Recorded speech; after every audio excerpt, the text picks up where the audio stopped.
connected to the previous talk, an area to which Ernst made many contributions, developing network inference procedures. So now, differently to many of the talks so far and in the last workshop, the network here is not known, and it's going to be inferred. So you can probably more. Okay, thank you. I'm not Natalia, I'm sorry. You probably expected someone better looking than me in front. Unfortunately, she is ill and couldn't come, and so basically we just went to plan B, or probably plan D actually, to be honest. So I'll be presenting a short overview of what I think are important ways of looking at networks within genomics. And they are, well, as you've already seen, even Peter's talk just before me, networks come in often via a back door rather than a front door. It's not in social network science, basically, or in social sciences, networks are right there. And actually, in genomics, the networks really are often a form of abstraction. But I'll get to this. So, the typical question obviously in statistics is more something traditionally being thought of as something of this type. You know, we randomly try to assign people to groups A and B, and we like to find some cause of the actual outcome.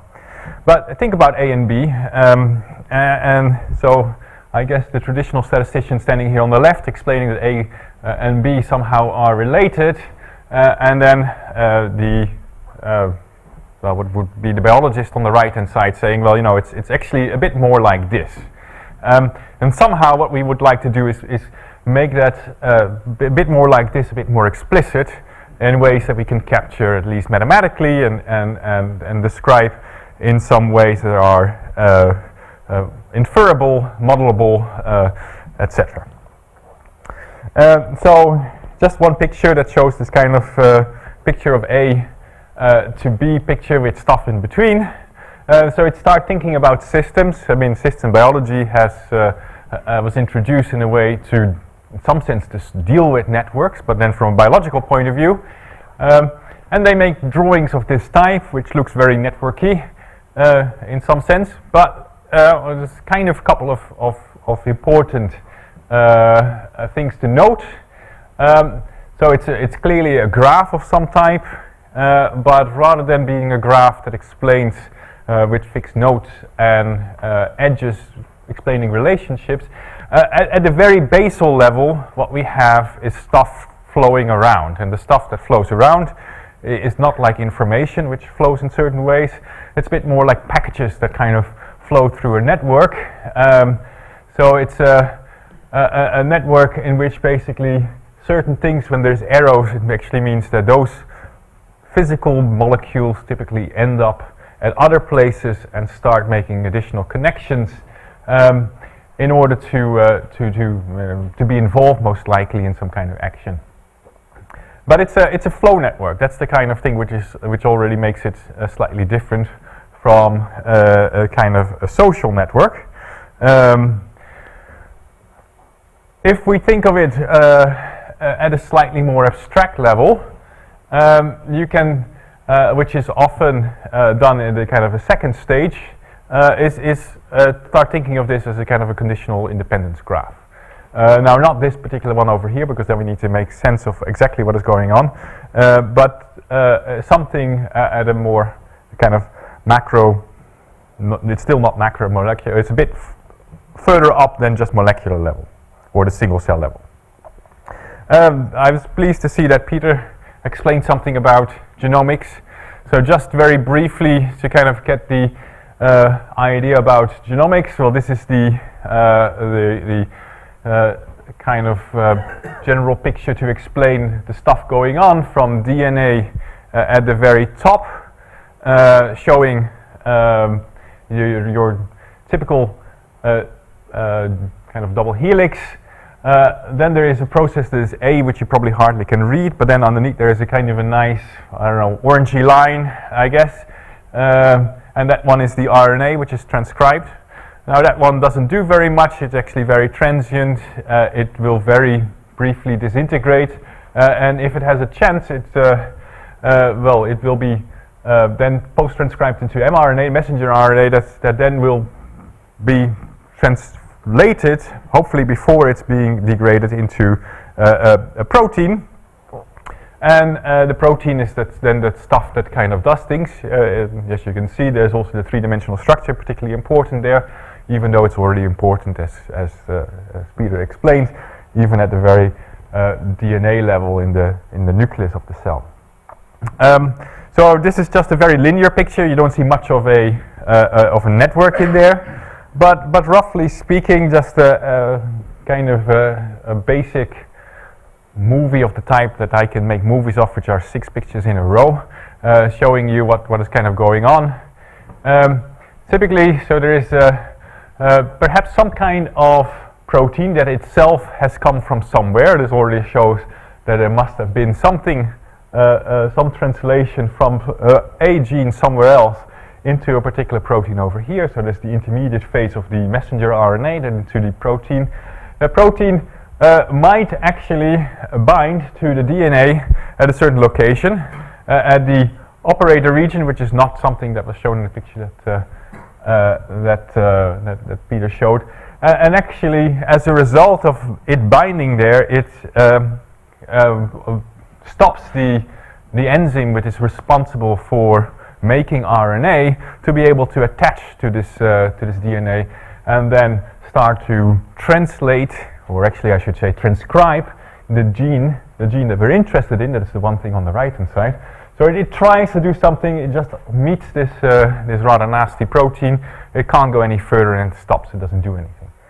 So no translation of our structural gene, the thing on the right hand side, is happening. So we don't see any expression of gene on the right.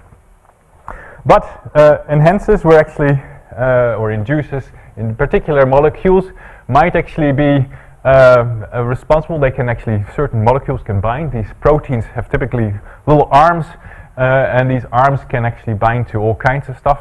And if the right molecule comes along, it might actually bind to this protein, and as soon as that happens, the protein let go. It doesn't bind to the DNA anymore.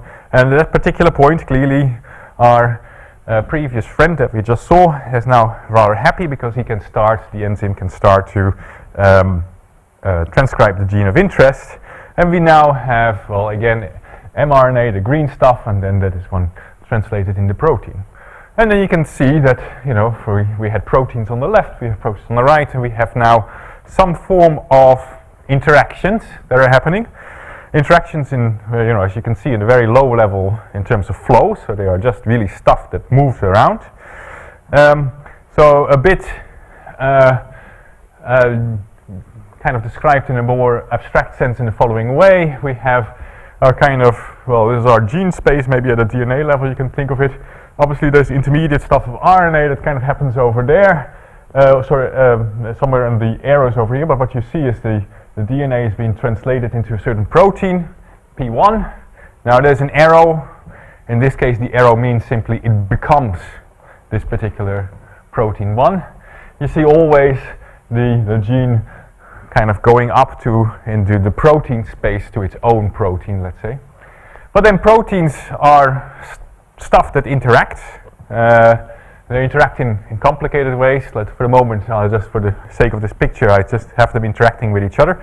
They can, for instance, bind to each other. So here we have protein 3 and protein 4, and they have arrows going into something that's called 3,4, which is a complex. They just basically now make a new molecule that consists of these proteins bind together. Now we also can think of a slightly more abstract level where you have more complex things, and you can talk about metabolic and metabolomic kind of interactions. That's at the top level. And each level you can talk about networks. So you see 2 types of arrows if the quality of the picture is good enough and you're not too far in the back. But the one is solid and the other one is a bit more dashed. The dashed ones are over here. This is often when we talk about networks in the kind of the genetic sense. This is the abstract network in which we like to say, oh well, gene 1 has an influence on gene 2. But actually what that means is really the true kind of interactions were basically, well, gene 1 was translated into protein 1, and then that protein may have actually prevented protein 2 from being transcribed, and therefore you see that, so in that sense you might actually see something which is an inferred arrow on the bottom end. So the ones at the bottom basically are my kind of abstract network, whereas the flow network are all the solid ones that we could model, or we could model all of them in some way, and we will. So the type of questions you could ask are, well, of the type of the following. You can ask kind of causal questions. What causes what is related to what, how strong is the relationship, what is dynamics, how is that happening, can we say something about dynamics, so really trying to dig into the system of interest.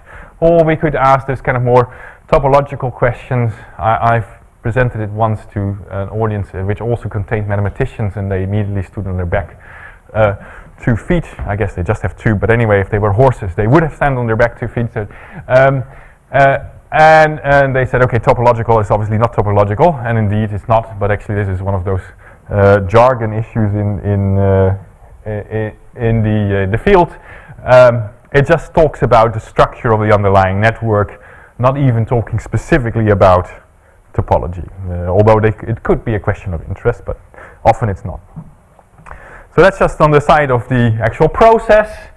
Now what is the data that we actually see? Well, lots of restrictions that are there, mostly observational. So it's not very often that we have really kind of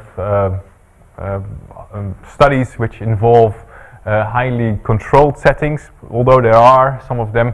But most of them are rather observational studies of things of interest. There used to be a time in which people did kind of particular knockouts, and and that kind of was most closely resembling some kind of controlled type of experiment.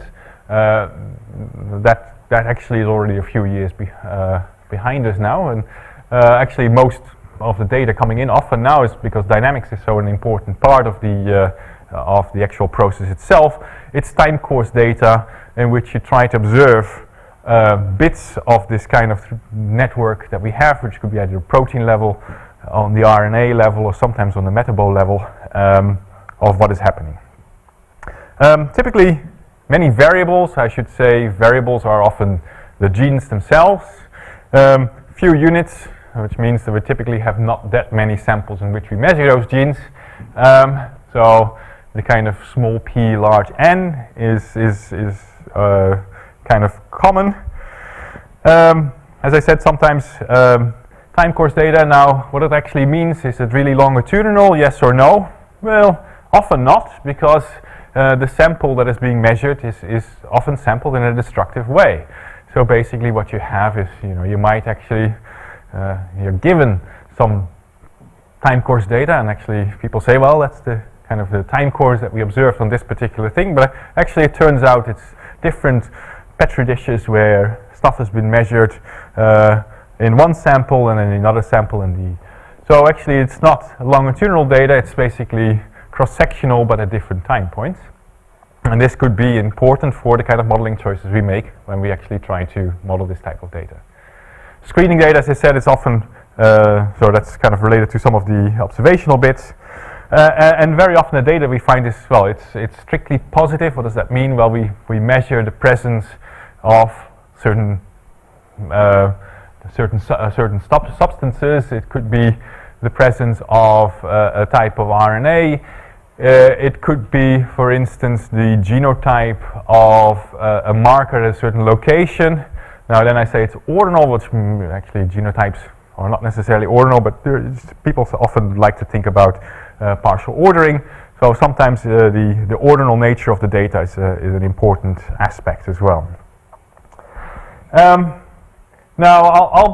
I said, okay, we do network inference in genomics, and clearly it's that sounds comprehensive, and it's certainly not. I'm just trying to present stuff that I've been at least partially involved in. But I'd like to show something of the rather extensive nature of the type of models that are being used in order to deal with the kind of questions. And they are, well, network models, but yes, not in the, if people have just come here to listen to stochastic block models, you won't find them here. Although if there's time, and probably there is no time, then I can say something about where stochastic block models may still be very useful. Starting at the very bottom end, so if you have, for instance, single cell data where you actually observe certain particles at a very kind of single cell level, well, the reactions, the interactions between those kind of substances really are at that kind of three-dimensional kind of diffusion type of interactions. A stochastic differential equation model may be your first choice of trying to model what is going on there. Now, if you think of it as, you have a collection of all those cells, you measure stuff at a slightly higher level. So, for instance, as you would do if you were to do a microarray experiment, or these days a chip or a next generation sequencing type of experiment, then you would kind of end up working maybe more. The stochastic nature is now kind of lost in the sense that the stochastic interactions of your structure of the single cell is gone. You now have kind of an average behavior of lots of cells together, so you may actually refer to differential equations with noise, and you'd like to choose that as your underlying model. If you go a step up further again, maybe you're interested in really determining causal relationships.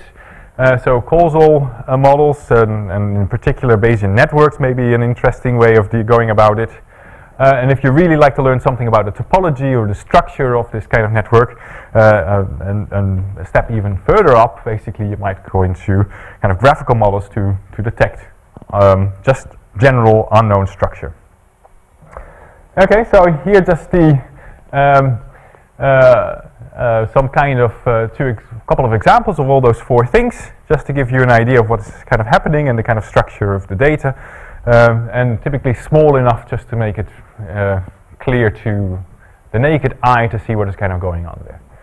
So a longitudinal study of depression and anxiety, monitoring patients, that we have taken blood samples for every year under observations, and we, at this point, and this is part of a NESTA study in the Netherlands, it's called the Netherlands study of depression and anxiety.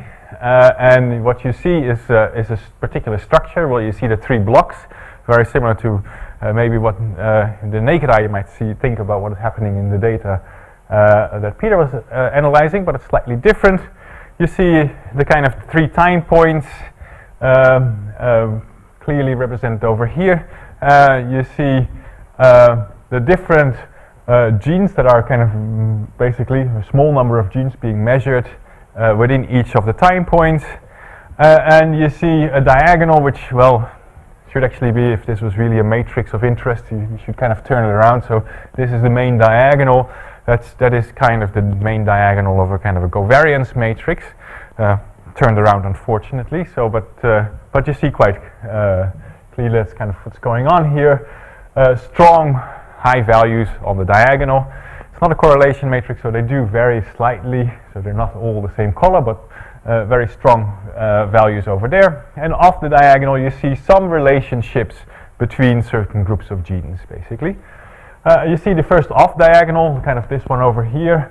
This is just how the same gene at a year previously was actually behaving, and you can see there's quite a bit of structure, even there's some relationship what it was doing 2 years before that. So this kind of data might come in, and this is we would like to be able to say something about this. And typically we measure not just, in this case it's just 30 genes for visualization, but you have maybe about 1,500, or if you do even full genome, you might have, in the order of several thousands of genes that you measure throughout.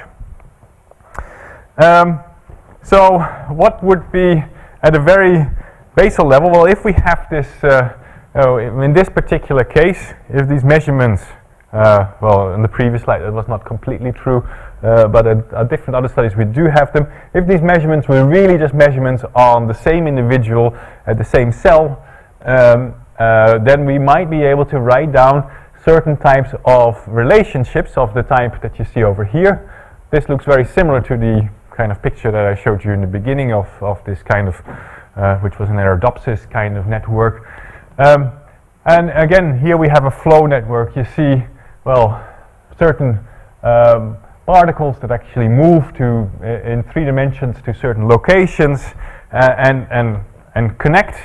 And we could kind of describe this in terms of these kind of quasi-reactions, as they're called. So this growth factor that we have with this chic molecule might actually generate this kind of quasi-reaction in which the same molecule stays there. It's not disappearing, but it's this particular growth factor is known to kind of pull this chic molecule to the membrane.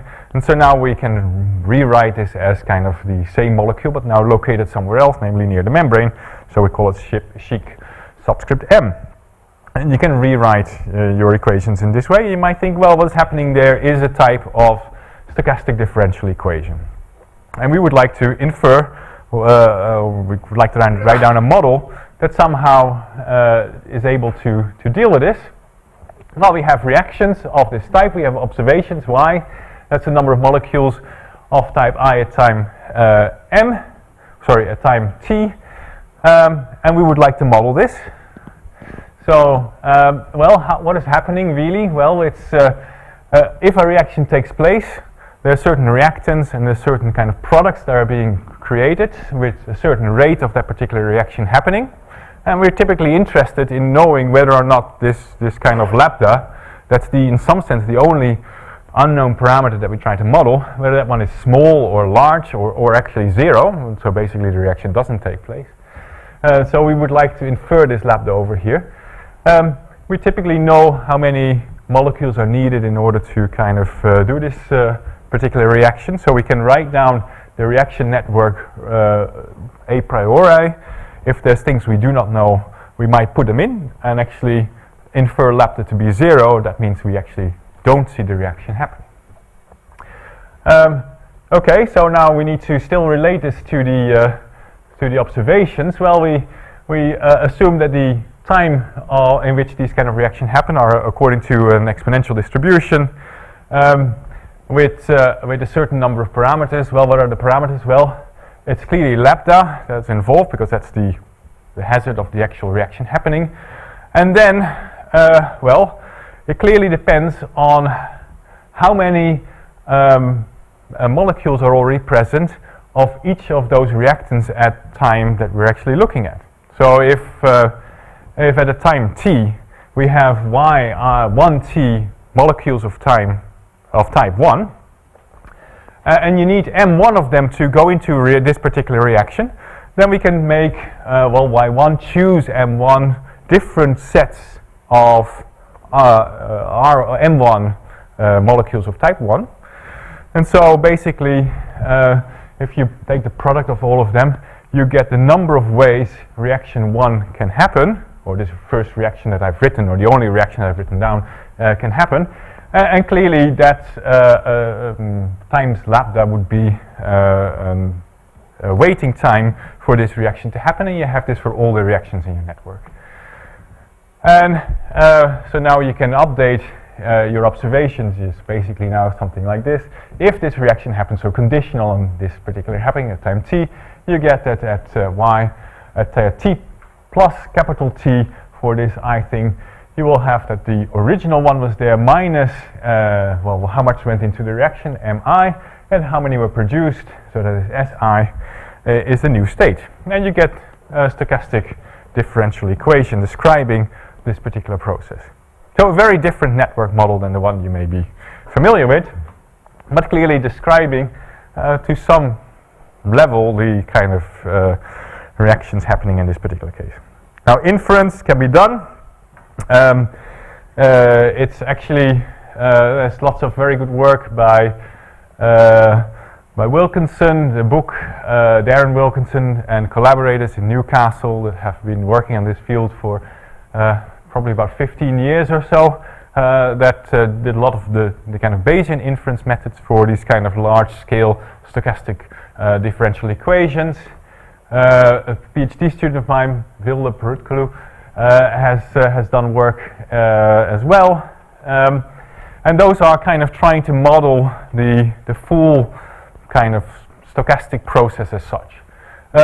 Which turns out actually that when you get to, well, we did to I'm not sure if the picture is, no, I don't have the picture here, but for moderately large networks, and then moderately large, what does it mean? Well, it depends obviously, but into about 50, 60 molecules, you might still be able to do this if the number of reactions are not too many, and they're typically relatively sparse.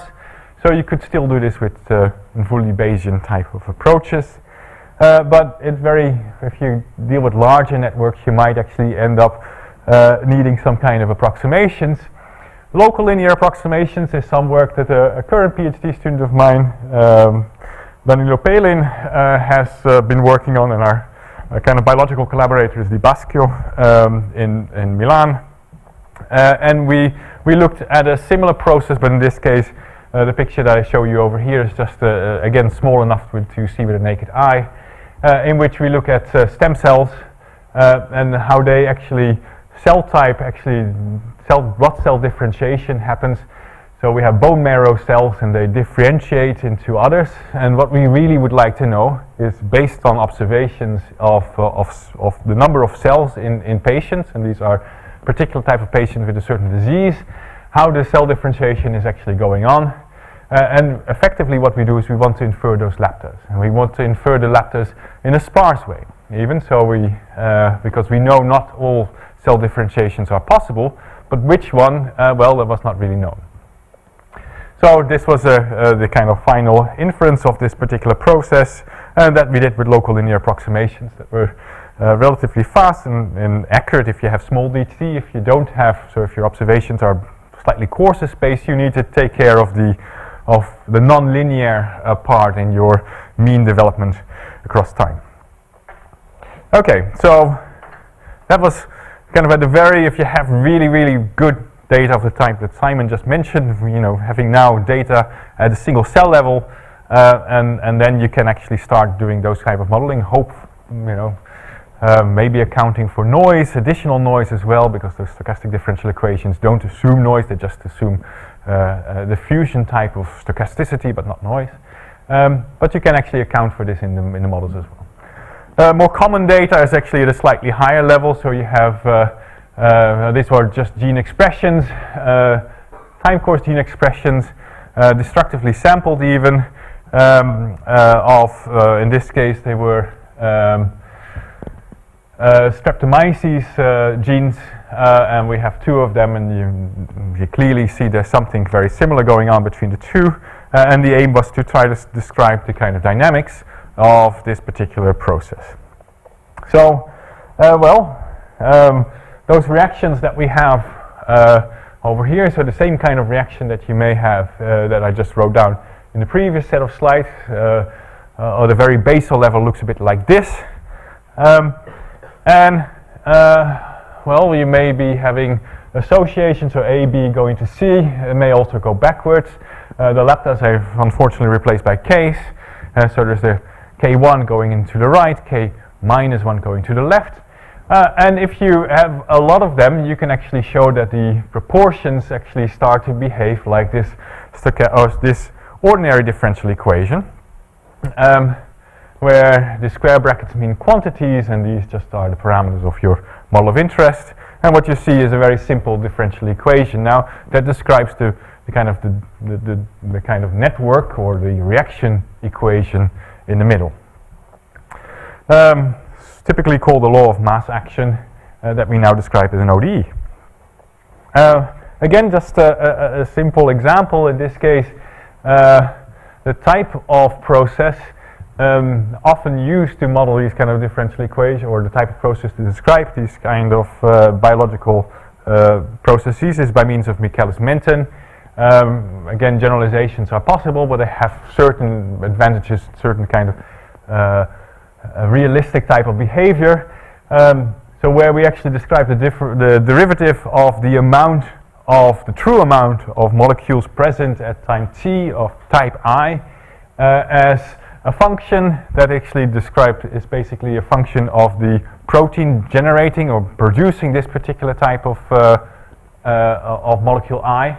So that's the pi term, so it's the production term for molecule I at time t due to the presence of a certain protein eta, effectively. So that's the first term in this equation, and then there is natural decay. So each of those molecules, they tend to decay. This mRNA decays rather quickly, but even that depends on the actual molecule itself. So there is a delta I term, which is actually the decay term of this particular molecule xi. Now, generalizations of this is perfectly possible, and it doesn't actually in the end diminish the type of inference methods that we have developed to deal with this kind of systems, and I'll very briefly let you know. But you could kind of think about describing an activator. So Michaelis-Menten, the type of production functions that are used are of these types. So the pi looks a bit like this, and it has this natural kind of behavior that if lots of protein eta is present, actually this converges to, well, this ratio converges to 1 clearly. So the saturation effects basically, even though lots of molecules of this protein that produces this kind of molecule I are there, it simply stops at some point, and beta I is clearly the maximum rate of production of due to this presence of molecule I. So that's for an activator. A repressor can be modeled in a similar fashion. Each of the parameters have some interpretation of interest, and biologists are typically interested in somehow saying something about some of these molecules. Now, inference. I'm not a biologist, clearly, so but I like to come up with ways to do inference on these things. And again, so whereas actually stochastic differential equation models have had quite a history of doing inference within the statistical literature, at least. Whereas for ordinary differential equations, surprisingly, it's actually applied mathematicians that have been doing this for ages. Never involved many of statisticians, and actually to some extent they did very well without us.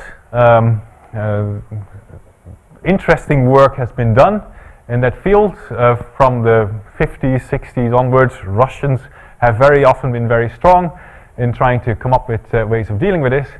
But it's only very recently, and I would say only started really almost 10 years ago now, with a kind of at least some impulse, which at least the Royal Statistical Society can claim some credit for, by allowing Jim Ramsey and co-authors to read a paper in to produce a discussion paper in the JRSSB. So Ramsey et al. In 2007 kind of generated lots of interest in the statistical field of actually how to do inference of differential equations.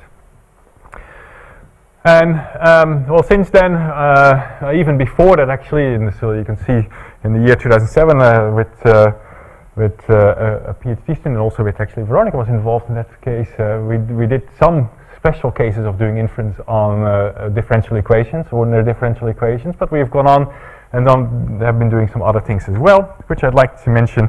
At least one very special case, which where we have at least square root n consistency, which are differential equations that are linear in the parameters. So you have a general kind of a general differential equation, first order. The function g can be completely general, but the parameters of interest are just entering linearly. So this is you can think of this as a vector equation, basically. And it's a two-step procedure, but a very simple one. So you have observations across time, and all you do is actually produce an estimator of the state of each state of interest. That is actually just a piecewise constant estimate of these quantities. The way we do this is, we prove the fastest rate is if you do it with the square root of n intervals, basically, of the number of observations that you have across time. So you just you have those points. Now the true state is actually mentioned over there, which obviously you do not observe. Those are these the blue lines. You just observe the points. What we do is actually replace the points by these solid red lines, which now is the kind of estimated function that we have. But that's just the x. And as you can see, that's just this thing over here. We're not interested in x, we're interested in saying something about theta. So we would like to learn what theta actually is. And so G is known. G is known. So you fix the G. We fix G. Well, it doesn't have to be known, but we can actually replace this by an arbitrary spline. But nevertheless, let's assume that you know the type of structure. So think of it as if you know the differential equation as written down over here, for instance. So you know this first function over here. So the interest is really just learning something about, well, alpha, beta, and delta, basically, because we're interested in those quantities.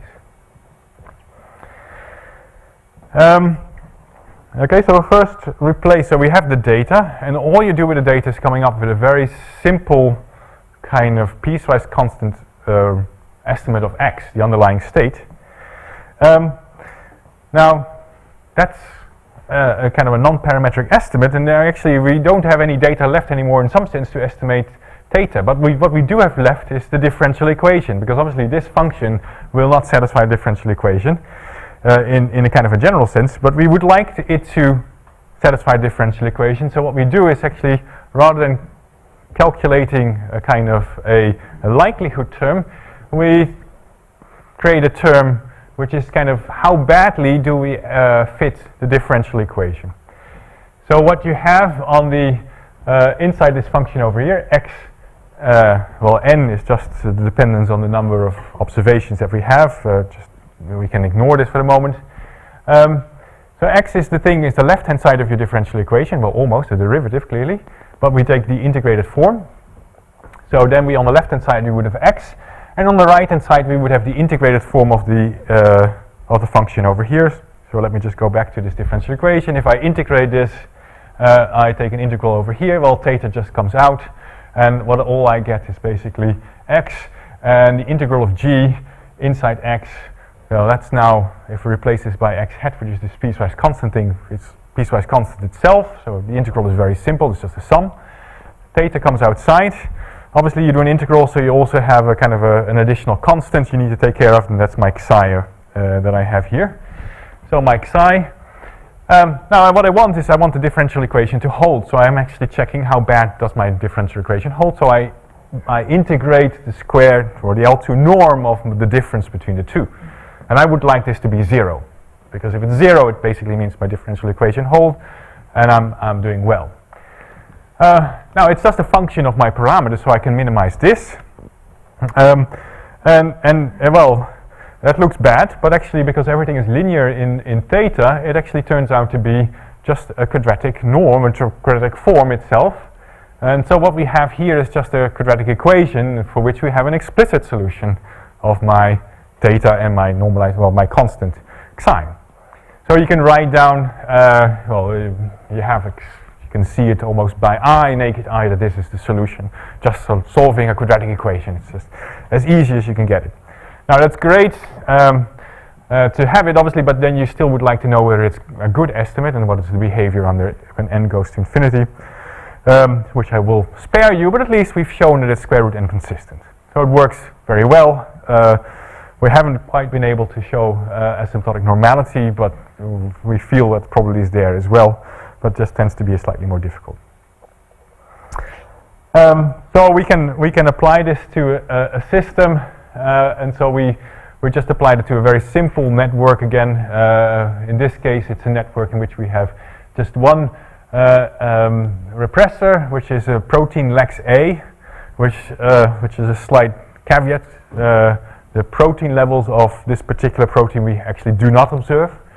But nevertheless, we can, that's just a latent variable that we need to, that we have to update. So effectively we do an EM embedded into the thing that I mentioned before. And then we have the observations on the genes of interest. Those are all genes repressed by this particular protein Lex A. In fact, you can see small Lex A is there as well, so it actually represses its own expression. The peculiar protein, and this is a particularly important one. So it's the E. coli, well, E. coli a so-called SOS system. Biologists have great names.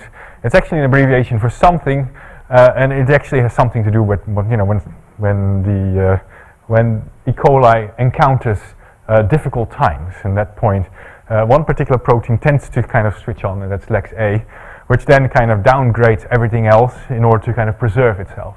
So it kind of downgrades its whole expression, its regulatory system effectively to survive. Now we have observations at 0, 5, 10, 20, 40 and 60 minutes. And again, as I said, LEX A is itself is unobserved, but that we can reconstruct. In fact, we do reconstruct. So we reconstruct it with a spline, but that's over there. Now, that's fine, but what comes out of it is a set of estimates on the parameters of interest. And just showing you what the kind of biologists are interested in. They're interested in all of those quantities that I've mentioned to you on previous slides. So for instance, the beta, which was the maximum expression rate, the gamma, the eta. Well, the eta is what the protein is doing on average. Now this particular quantity over here is what they call the effective production rate of the particular molecule, or this particular gene, Rec A. And it turns out Rec A is one of the genes that actually really responds very quickly because it has a very effective, high effective production rate. Surprisingly or interestingly for Rec A, actually we also have very large estimates of delta, so basically it decays very quickly. So this particular molecule is very quickly turned on and it's very quickly switched off. So it basically behaves like almost a discrete switch. So it basically goes on, stays up, and then actually when nothing is when something is there, it actually just goes down to 0. So it has a very switchy behavior. Now one thing that we added into our model, which biologists didn't like as such, but we actually said, okay, we need some intercepts to at least see if something else is going on that we didn't count for. And we actually found that three of the what is it, 14 or 15 genes that we considered actually had this basal rate, alpha, that we included into our model that was not ignorable and actually looked like there may be something else responsible for actually producing these kind of genes besides the original one. So the other transcription factor. Okay, so that was kind of inference, but now of ODEs basically. So you kind of describe things knowing a lot about the system itself. So we've almost known that we know kind of the network structure. To some extent we have observations and we'd like to learn about parameters inside this particular system in order to say something about the underlying explanations of things involved.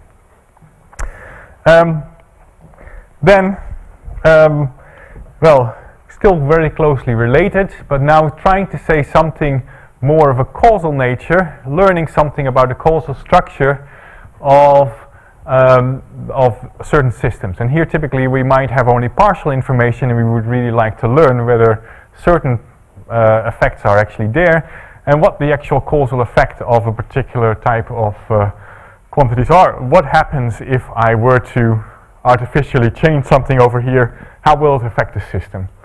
Well, probably in this kind of system over here will not be that interesting because it's the system of Arabidopsis with the morning and evening genes, but nevertheless it may be a question that you may want to ask in the case of drug development. You know, what if you change something in the system? How will it affect things downstream? Now, networks are typically very robust, so you know, if you change one thing, it may well be that it's compensated by lots of other things. So could we say something about the cumulative causal effect of manually changing something in the system that we're actually interested in? Now, one thing I mentioned is that we have lots of observational data, and that makes things harder, obviously, to answer causal questions. And I shouldn't have to. Well, I won't even say that to you because you know. Although, well, not saying it to you, I did basically. So the only other problem is that although lots of work has been done in this field, it mainly has happened in the field of Gaussian types of systems, and I'll show you why this is particularly easy in that case.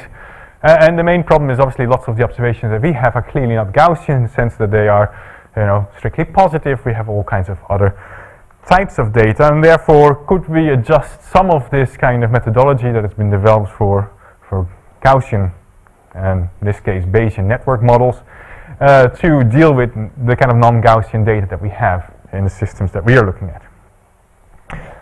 Very briefly, one word about kind of Bayesian networks and the kind of causal models that you may be aware of, not aware of. Here we have, well, 4 graphs, if you like to think of it, where 3 of them are being set aside with respect to this one over here. So there's a reason why, so I need to explain to you why somehow these 3 are somehow different from what we have over here. If you have observational data, now obviously this is a graph, so I haven't said exactly what these x, y, and z's are. Those are observations on the nodes of my graph, and the arrows actually mean something like it's a Markov type of dependency in which these kind of local Markov properties hold. So x apparently on the top left one, what we have is x affect y, y affects z. Whereas on this picture in the middle, z affects y and y affects z. Now if we don't have just cross-sectional information on these particular observations, then it would be impossible on the basis of observations to decide whether you are in a situation of the middle one or the top one. You can't simply distinguish them. Even if your number of observations on this system goes to infinity, you simply cannot distinguish them. They are Markov equivalent. And the same thing holds with this one. If y were to affect x and y were to affect z, then in that case, again, it would be Markov equivalent. Data will not help you to distinguish those kind of graph structures. However, the so-called V structure, if you observe data from something on the left and something on the right, you actually can distinguish them. So this one is not Markov equivalent with respect to that one. And so that's why actually data will help us to distinguish those 3 from this one over here, but not anywhere between those 3. Now that's a problem, and you can see even for simple graphs, you already have lots of Markov equivalency, so you might actually worry that when the graphs get bigger it gets worse. It turns out actually it gets slightly easier. When graphs are bigger, actually set of Markov equivalent graphs actually becomes in some sense smaller, and you have to make it precise, but it actually turns out to be slightly less of a problem. But nevertheless, you need to keep in mind that inference, when you have observational data, you may not observe one graph, you'll actually observe typically a whole set of graphs, or you infer a set of graphs which are all Markov equivalent. That's one caveat, and actually, well, this is just on a bigger scale, but again, you can, the story is the same. Now, typically what we then do is actually we'll get a set, after we've observed data, we'll get a set of Markov equivalence graphs, and inside this set of Markov equivalent graphs we would like to then define what the effect is of changing manually one of the nodes and what the effect is on some kind of outcome. So typically we have maybe identified a target, maybe a drug target that we seem this really important for maybe doing something, P53, who knows, but you can't manually adjust P53 because it's very difficult, but you are able to adjust certain things inside your regulatory network that are much easier. What will be the effect if I change this on P53? Well, so what is the definition of such a, or how can we define this? Well, first of all we need to say something about what is manually interfering. How do we define this? Well, it's with following Perl, it's defined as the do operator. What is a do operator? Well, probabilistically, it's simply taking let's look at a very simple graph over here. If I say, well, let's take this one over here. I change manually y, and I want to see what the effect is of y then on x. Well, what happens? Well, if you manually put y to something, then clearly z doesn't have that effect anymore on y, because y is now manually controlled. So the do operator is just probabilistically the same as removing that edge between z and y. So there are probabilistic equivalents to this kind of maybe slightly non-probabilistically naturally intuitive operator do. But having said so, we can define then what the causal effect is. It's namely just a derivative of changes on y, or the expected changes on y, when we set x to a certain level. And that's the thing we would like to learn. Now, in a very special case, so I said do operator is just removing edges of the parents, and effectively then you can see that for Gaussian data, it turns out that this thing over here is nothing but, well, it's just a conditional set of Gaussians, so it just turns out to be just the second moment, or what we have here is just the expectation of a conditional Gaussian. Well, that's just linear inside your x's and the parents of x, so it's just a linear form. And clearly, if I take the derivative with respect to xi, I get my beta I. The beta I has an explicit form in terms of the variances that you can write down. Clearly you don't know the variance, so you need to estimate it. So this is just the regression coefficient that you estimate when regressing a set of variables onto a set of other variables, and then picking out simply the ith regression coefficient. And that's great. I mean, this is obviously, we're back in the beautiful Gaussian world where actually it turns out that causal effects turn out to be the same as coefficients of interest, the beta i's. Now that's great, but actually turns out to be not so easy for if you have non-Gaussian data. Well, so we need to do something that is slightly more general, but on the other hand not too difficult in order to keep it tractable. So Gaussian copulas is something that you can do as a first type of approach, in which you say, okay, well, marginally my data can be anything, any distribution of interest, but jointly, let's say, they have a covariance structure which is still kind of ruled by the kind of underlying Gaussian. Another way of putting it, there's a latent Gaussian which you kind of marginally transform into another variable. And so you just have a relatively tractable set of distributions. So you need to say something, well, you need to learn something about these marginal distributions of the f's, basically, the transformations of these z's. So you need to learn those, and clearly you need to learn something about the variance-covariance matrix of my latent variable z. That's the quantity of interest. But it's a very simple structure that you have, and recently they were reintroduced. They're not completely equivalent, but they're reintroduced as so-called non-paranormal, which some people haven't heard of, and then actually it sounds really, well, it sounded very funny to me as well, but actually now I've got so used to it, actually it doesn't do anything anymore. But non-paranormal, which actually is a kind of normal, but it's basically the Gaussian copula. It's, with some restrictions on what f can be in there. So this keeps actually stuff tractable, well, tractable. The causal effect now, which is the derivative of this this expectation that I showed you in the previous slide, has now becomes this particular nasty looking sum, but tractable. And you can approximate this in the first order term in this particular way. So a PhD student of mine, Madi Mahmoudi, is actually working on this, or has worked on this, and the idea would now be that, well, it turns out that the causal effect still has at least partially involves this beta I, but has some other terms as well, which have to do with this kind of capital F, which I haven't defined particularly, but they are basically, it's the small f is capital F inverse composed with the standard normal distribution function. So quantities that we can estimate basically from the data. And what we see is now this thing over here depends on xi.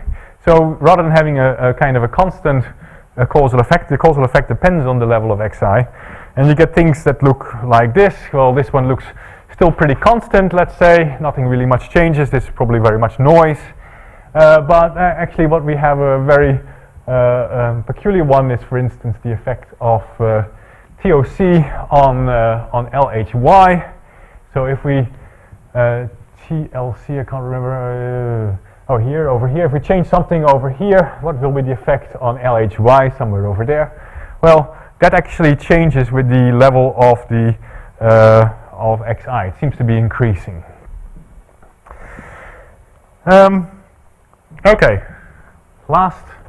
very much last thing that I'm going to talk about. So this was saying something about causal inference, and we move now to kind of Markov models, and we now do one more further Markov model. It's going to be very much a graphical model that is extremely simple, but there's very much similarities with what Peter talked about in the previous talk.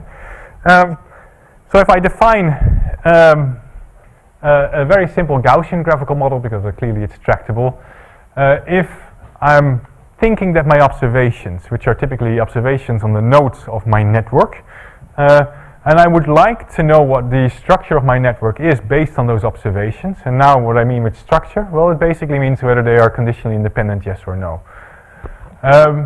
Then if the underlying distribution is Gaussian, then in that case, well, I could write down my Gaussian. This is probability 101 basically.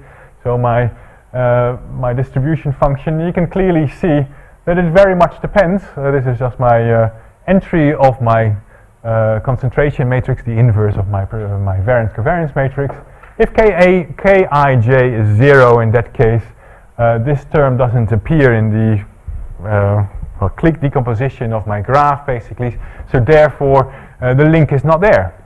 So Kij, the inverse of my variance covariance matrix, if that one is not there, if it's 0, then I actually end up having no link in my model. Mentioned right here again. So I could start looking for zeros in my precision matrix graph, so the inverse of my graph. And that's nice. So basically, this graph over here, if now I interpret this again as a conditional independence, it would correspond to a graph of this type. And I'd like to learn where the zeros are based on data. So I don't want to impose it now, I just want to learn it. So how can I do this? Well, I can induce sparsity by just putting a penalty. Now this is just a geometric picture of what's happening roughly. If my likelihood is well behaved and is in some sense has a nice convex structure, then in that case what we end up putting the L1 penalty ends up being basically a kind of a pointy square that kind of tries to pick a balloon, and when the balloons are basically the ISO lines basically of my likelihood. So if I want to be as high in my likelihood as possible, but somehow still be restricted to be inside this particular square over here, I end up typically in one of those locations, and those locations are exactly locations where at least one or a number of my parameters are exactly 0. So we do this with our graphical model and just put an L1 penalty on it. So my likelihood is just, well, it can easily be written as a constant n over 2 times the log of k minus, well, again, n over 2 times the trace of s times k. And so that's my likelihood I would like to maximize, but I put a penalty, which is my L1 penalty, on this particular matrix K, because I would like to infer zeros in K. Now you can say something about where you put these extra penalty. You probably don't want to put it on the diagonal, because your zero model still would like to include stuff that is going on over there. So the sum needs to be taken with a grain of salt, basically. But in principle, this can be made perfectly precise. Lots of work has gone on in the last 10 years in actually doing something like this. Again, Reza Mahmoudi, that gives a talk on Friday, will be talking about something that actually is a Bayesian form of this, but people previously have done something in the more frequentist area, because Bayesian was too difficult for them, apparently. So, but nevertheless, work has done this, and you can actually come up with nice types of results that actually are biologically interesting. Now, again, on tomorrow, I think another PhD student of mine will be giving a talk that talks about something that has to do with trying to do inference on learning something about epistatic interactions in the genome. Now, epistatic interactions in the genome are basically which locations in the genome are actually talking to each other somehow, or it might be the result of indeed this folding of these chromosomes and basically being close to each other. But can we infer this by just looking at the data? And the data in this case are genotype data, so basically whether this particular location in the offspring actually comes from the plant, the green plant, or the red plant in the top. Well, that may have an effect of what actually ends up being this particular plant that is being rather small over here, not looking very healthy. So is it actually because of what this plant is doing? Well, most likely not, because the two parental plants were doing very well. So most likely it's because there is some kind of interaction between maybe this location over here, maybe with some other location on the genome. And we would like to find out where these locations are that particularly affect survival of those plants. And effectively, what we do is well, the first order approximation is actually doing a kind of a sparse inference on the precision matrix, as I just explained briefly.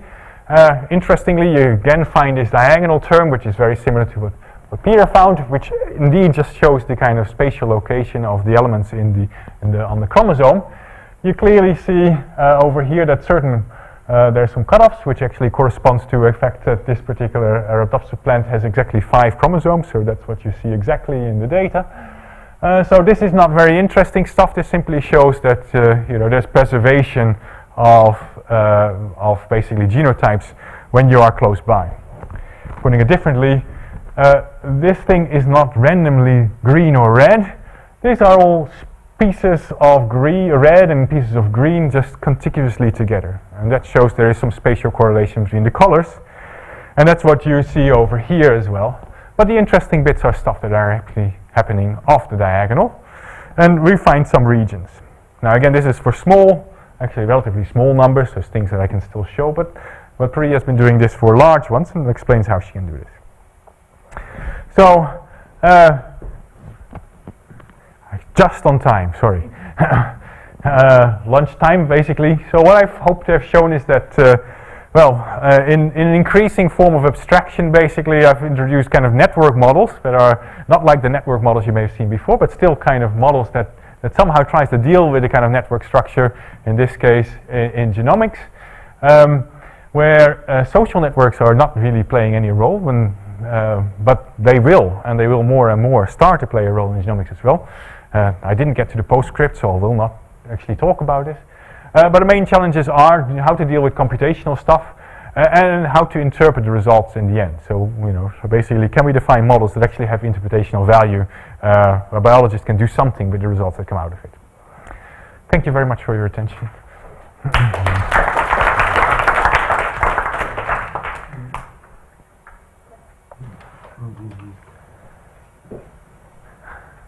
Some questions? No. Yeah, Patrick. I'll ask about the postscript if no one else. Just briefly, you were going to mention a connection to social media. Oh yes. So there's two. No, I'm not going to show. I promise I'm not going to show anything dramatic. But typically, for instance, this is just a stochastic block model. There may be very often sets of genes we know stuff about. Gene ontology, they describe groups of genes that somehow are related to each other. And most likely what we expect is that these genes are acting in groups in certain ways. And so what we can do is we can actually embed this into our, when we actually are doing inference, we would like to learn something about how this group structure, because groups of genes are much easier to interpret biologically. If you go back to the biologist and say, well, I found that gene, 3721 has done something, they'll be like, okay, yes, and also 8070, but if I can say, well, it's just, the group of, significantly the group of stuff that actually is to do with apoptosis, that it seems to be doing something quite, then they say, okay, well, that's something that I can deal with biologically. So effectively, even stochastic block models, on top of everything that we've done, as a kind of in your hierarchical setting, is something that will be, interpretationally interesting. Cool. Thank you. Yeah. More questions? In your Windows estimation, Yep. you assume the interval they are equal. I assume that the number of observations in the interval are equal. I don't assume that the observations at particular locations have to be, so the time intervals don't have to be equal at all. What about assuming, for example, instead of interval based on the number of observations? Yeah, that's what we do. We do it based on a number of observations. So basically, what we do is we take intervals in which the number of observation intervals are equal, roughly equal. Typically, what you want is, it turns out, in order to get square root n consistency, you need to make square root n intervals, where n is the number of time points, and each of the interval has roughly square root n observations in it. So if you have 10 or if you have 20 time points, then you want something like 4 or 5 intervals with 4 or 5 observations in it, roughly. That's what you want to do.